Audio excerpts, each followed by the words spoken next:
New tonight, the first Trump co-defendant in the Fulton County election interference call makes a deal. Scott Hall, a bail bondsman in Georgia, pleading guilty to 5 counts. Now, Hall was accused of conspiring to commit election fraud in connection with a breach of voting systems at the Coffee County election office.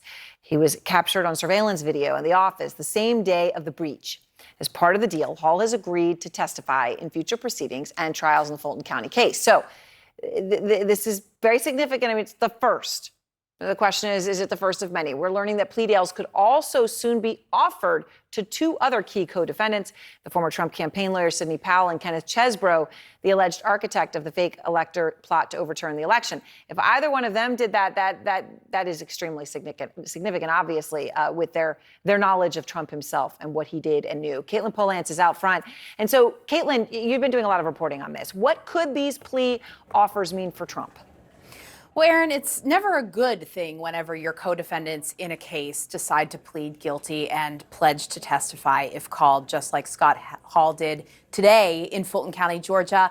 And what it means really when you step back and look at a case like this is it means prosecutors get more evidence. They get more witnesses. They get the additional witness of Scott Hall to testify. And if others take plea deals that are offered to them, they also may be willing to testify, and they may be people inside understanding what was happening in the Trump campaign, in other circles around Donald Trump and the Republican Party in Georgia after the election. And, you know, this would be substantial, not just for the trial of Donald Trump and the others that is going to be at a later date in Fulton County, Georgia. It also is very likely that Scott Hall could be called or will be lined up as a witness in that pending trial at the end of October against Sidney Powell and Ken Chesebro. And so they're going to have to make decisions, too. Do they want to go to trial? Of course, there are going to be lots of plea offers. It's very likely others will take pleas. And all of these people are very likely to have connective tissue, not just with what they're admitting to publicly, that they could provide investigators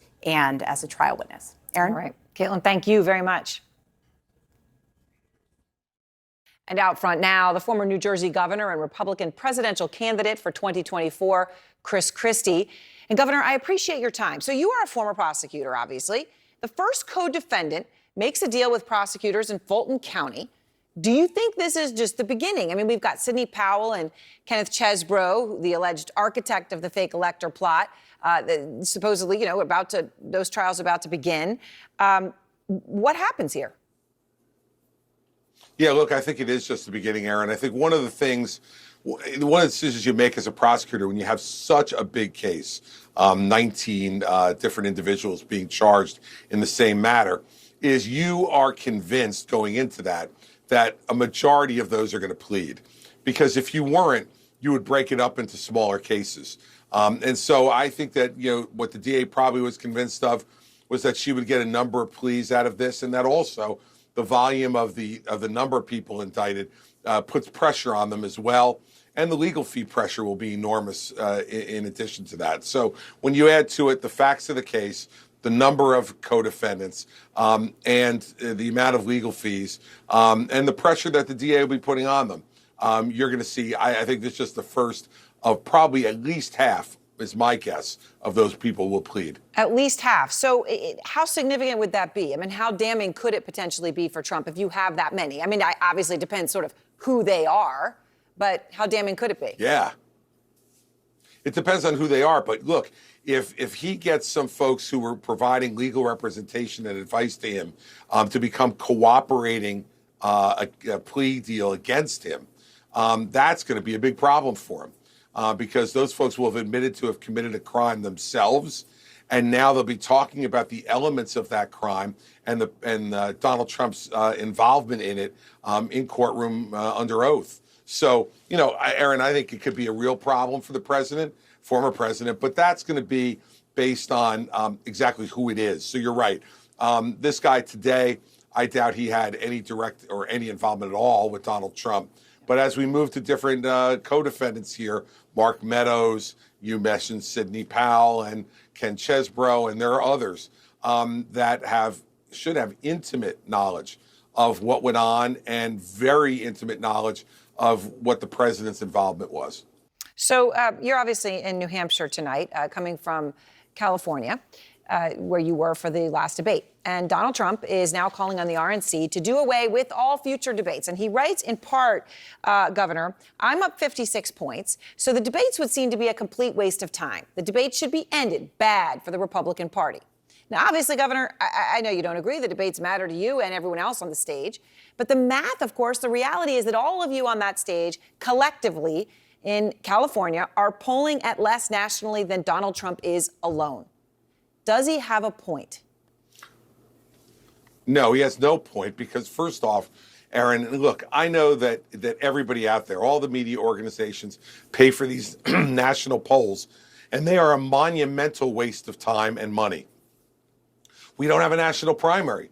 So if you look at what his numbers are in New Hampshire, and you look at his numbers are in Iowa, in New Hampshire, he's consistently under 40%. He's been in the low 30s to the high 30s. And in Iowa, he has been in the high 30s to the low 40s, which means that in both of those two early important states, more Republican voters want another choice than they want Donald Trump. He wants to end these things for purely selfish reasons because he doesn't want to give exposure to the candidates who are challenging him out there. Now, look, on the stage Wednesday night, I was one of the only people who did challenge him directly. Ron DeSantis kind of sideswiped him once. Nobody else goes near him, and that's been kind of typical of the campaign. I don't understand what they're doing because if you want to beat him, you got to go beat him. But no, he has no validity to the point he's making. He's ducking these debates, and it's wrong. It's disrespectful to Republican voters, and that's why I'm going to continue to push for these debates to go forward. And from talking to the folks at the RNC after the last debate, we were talking about the next one in Miami, and I think they'll just ignore what's obviously self-serving bad advice from Donald Trump. So it's interesting. Okay, you make a fair point about national polls. We don't have a national primary. It is state by state. But let's just take New Hampshire, where you are now, because you brought that one up specifically. The state's governor, Chris Sununu, wants Trump to lose, right? He's been very clear about that. But he says that Ron DeSantis or Nikki Haley are the ones who have the best chance to beat Trump. Here is Governor Sununu.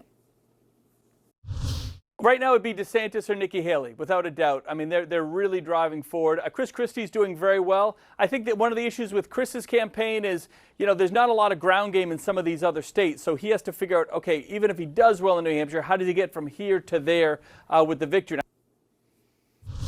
So what do you say to him? I guess there's points about DeSantis and Nikki Haley, but also the crucial question he raises at the end. How do you get from here to there, Governor?